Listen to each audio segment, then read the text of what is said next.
Kızılcık Şerbeti yeni bölümünde neler olacak? Videomuza geçmeden önce Elif o tokadı çoktan hak etti. Nursema az bile dayandı diyenler videomuzu beğensin, sayımızı görelim. Kızılcık Şerbeti'nden en güncel gelişmeleri kaçırmamak için ücretsiz bir şekilde kanalımıza abone olup bildirimleri açın.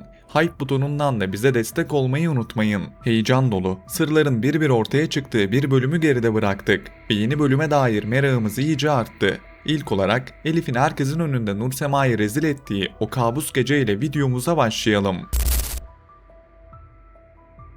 Son bölümde Asil, Nursema ile İlhami arasındaki yakınlıktan rahatsız olup Elif'i istemeye gitmişti. İsteme gecesinde ise Elif'in ortaya çıkıp Nursema ile Asil'in ilişkisi olduğunu söylemesi, devamında Nursema'ya söylediği seviyesiz sözler gerçekten hepimizi şoke etti. Elif o masada sadece Nursema'ya değil, ortamın tamamını aşağı çekti. Üstelik bunu bile isteye yaptı. Herkesin gözü önünde birini suçlu ilan etmek, üstüne bir de o ağır lafları savurmak geri dönüşü zor bir kırılma yaratır. İşte o kırılmanın bedeli yeni bölümde sert şekilde ödenecek. Yeni bölümde Nursema dayanamayıp Elif'e tokadı yapıştıracak ve Elif neye uğradığını şaşıracak. Elif her ne kadar bu tokada şaşırsa da bunu çoktan hak etti. Nursema'yı yapmadığı bir şeyle yargılamak, ona ahlak dersi verir gibi konuşmak, herkesin içinde küçük düşürmek ve üstüne bir de o kötü sözleri söylemek kabul edilir cinsten değil. Nursema'nın tokadı burada anlık öfke değil, uzun süredir biriken baskının patlaması olacak. Elif'in bugüne kadar rahat konuşmasının nedeni karşısında susan insanlar görmesiydi. Nursema ise ilk kez net bir çizgi çekecek. Bana bunu yapamazsın. Tabi tokat sonrası evdeki hesaplaşma asıl şimdi başlayacak. Salkım kızına tokat atan Nursema'dan hesap soracak. Salkım'ın derdi sadece tokat olmayacak. Meseleyi büyütüp Nursema'yı köşeye sıkıştırmak isteyecek. Olayı itibar ve aile düzeni üzerinden daha da ağırlaştıracak. Abdullah ise bir kez daha Nursema'nın değil Salkım'ın yanında yer alacak. Ve bu Nursema için büyük hayal kırıklığı olacak. Abdullah'ın bu tavrı Nursema'nın içindeki kırgınlığı katlayacak. Çünkü Nursema yine kendi evinde yalnız bırakılacak. Yeni bölümde Nursema'ya evdeki baskının arttığını göreceğiz. Bu baskı Nursema'nın aileden uzaklaşmasına sebep olacak. Çünkü insan kendini savunamadığı yerde kalamaz, nefes alamadığı yerde duramaz. Burada Asil'in Nursema'yı korumak isteyeceğini düşünüyorum. Asil bu süreçte geri çekilmek yerine daha da sahiplenebilir. Çünkü Nursema'nın üstüne geldikçe gelen bir düzen var ve Asil bunu görmezden gelemez. Nursema'nın aklı o kadar karışık ki ne yapacağını bilemiyor. Asil'i gerçekten seviyor mu? Yoksa İlhami ile mi olmalı? Bu soru Nursema'nın kafasında sadece aşk sorusu değil, aynı zamanda hayatta kalma sorusu. Asil'i seçerse ailesiyle büyük bir gerilim yaşayacak. İlhami'ye yönelirse belki daha az kavga çıkacak ama içi rahat edecek mi? Orası muamma. Nursema'nın bu kafa karışıklıkları bir süre daha devam edecek olsa da ben seçimin nasıl olacağını düşünüyorum. Bu da Nursema ile ailesinin arasındaki gerilim hattını yükseltecek. Çünkü Abdullah ve diğer Ünal ailesi fertleri Asil'e hiçbir şekilde onay vermiyorlar. Nursema her şeyden uzaklaşayım diye İlhami'yi seçebilir. Ama şu anlık görünen dizide Asil Nursema birlikteliğini izleyeceğimiz yönünde. Peki bir diğer gerilim hattı Ömer ve Kıvılcım arasında bizleri neler bekliyor? Son bölümde Ömer'in tesadüfi bulunduğu ortamda Kıvılcım'la Tuncay bir akşam yemeğine çıktılar. Ömer'in kıskançlık krizleri yetmezmiş gibi bir de Bade'nin o ortamı basıp Ömer'i Kıvılcım'a rezil etmesi ve Kıvılcım'a söylediği kötü sözlerin ardından Ömer zor bir durumun ortasında kaldı. Ömer'in çaresizliği ne söylesem yanlış anlaşılacak duygusuna dönüştü. Yeni bölümde bu çaresizlik devam edecek. Çünkü Ömer bir yandan Kıvılcım'ı kaybetmenin korkusunu yaşayacak. Bir yandan da Bade'nin bıraktığı tahribatı temizlemeye çalışacak. Peki Bade gerçekten Ömer'in hayatından sonsuza kadar çıktı mı? Son bölümde Başak, Bade'nin hamilelik yalanını ortaya çıkarmış, ardından da Ömer de gerçeklerle yüzleşmişti. Sonrasında Ömer'le Bade'nin yüzleşmesini gördük ve Ömer Bade'yi hayatından kovdu.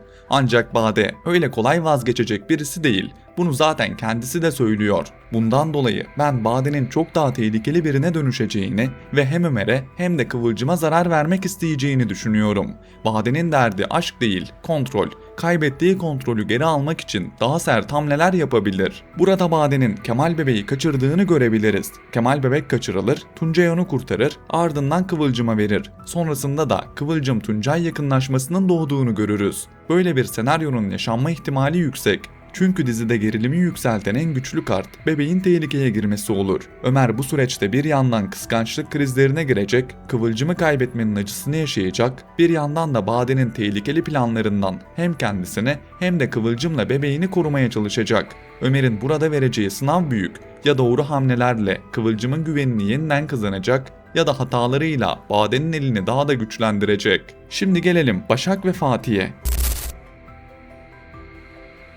Başak ve Fatih bir evlilik oyununa giriştikleri beraberliklerinde yavaş yavaş gerçek bir aşkın adımını atıyorlar. İkili zaman zaman zıtlaşsalar, kavga etseler de birbirlerinden kopamamaya başladılar. Son bölümde yaşadıkları zor süreçleri unutmak için birlikte eğlenmeyi seçtiler. Ve burada hem eğlenceli hem de romantik sahneler gördük. Bu sahneler bize şunu hissettirdi: bu ikili aslında kaçsa da kopamıyor. Yeni bölümde de ikilinin arasında romantik sahneler izleyeceğimizi, bu boşanma meselesinin tamamen rafa kalkacağını ve ikisinin de hiç beklemedikleri bir anda aşkın ilk kıvılcımını yaşayacağını düşünüyorum. Bu ikilinin arasındaki uyum izleyiciye fazlasıyla yansıyor. Başlarda sinir bozucu bir karakter olan Başak'a da alışmaya başladık. Siz ne diyorsunuz? Başak ve Fatih ikilisini sevdiniz mi? Düşüncelerinizi yorumlar kısmında bekliyorum. Peki Emir ve Çimen aşkında son durum ne? Gelelim bu sorunun cevabına. Son bölümde Ünal ailesinin zehirlenme olayını Salkım'ın Emir için uygun bulduğu Kübra'nın gerçekleştirmesi Çimen'in eline büyük koz verdi ve Salkım'ı buradan vurdu. Çimen bu tepkisinde tamamen haklı. Emir Çimen'i istemesine rağmen Salkım onun için başka bir kızı uygun gördü ve uygun gördüğü kız onların hayatını tehlikeye attı. Bu Çimen'in gözünde sadece bir yanlış tercih değil, doğrudan bir tehdit meselesi. Salkım yeni bölümde Nursema ile uğraşacak olsa da Çimen'i de es geçmeyecek ve bu sefer sıra ona geçecek. Çimen'i bezdirecek, üstüne gidecek, geri adım attırmaya çalışacak. Emir ve Çimen'in ilişkisinde bir süre daha Salkım'ın gölgesini göreceğiz. Ancak sonrasında Salkım da bu aşkı kabullenip çiftimizin arasında bir engel olmaktan vazgeçecektir. Çünkü yaşananlardan sonra Salkım'ın da bu savaşın bedeli ağır noktasına gelmesi kaçınılmaz. Son olarak Kızılcık Şerbeti'ni genel manada değerlendirip videomuzun sonuna gelmek istiyorum. Son derece heyecanlı bir bölüm izledik. Artık dizinin yeni hikayesi yavaş yavaş oturmaya başladı. Ve yeni oyuncularla gelişen bu hikayede bir sonraki bölümde nelerin yaşanacağını merak etmeye başladık. Dizimiz son zamanlarda büyük kan kaybetti. Burada en beklenmedik ayrılıklar, sonrasında da senaryonun değişmesiyle beraber adeta bambaşka bir dizi izlemeye başladık. Ancak ben bu yeni izlediğimiz diziye de alıştım. Bu konuda sizlerin düşüncelerini merak ediyorum. Ancak 124. bölümünü geride bırakmış bir dizide hala senaryonun bu şekilde ilerlemesi ayrı takdir edilesi bir olay. Bundan dolayı da hem senaristleri hem de yapım ekibini tebrik etmek istiyorum. Evet, senaryo zaman zaman tekrara düşüyor. Ancak Kızılcık Şerbeti'nin haftalık yayınlanan bir dizi olduğunu da unutmamak lazım.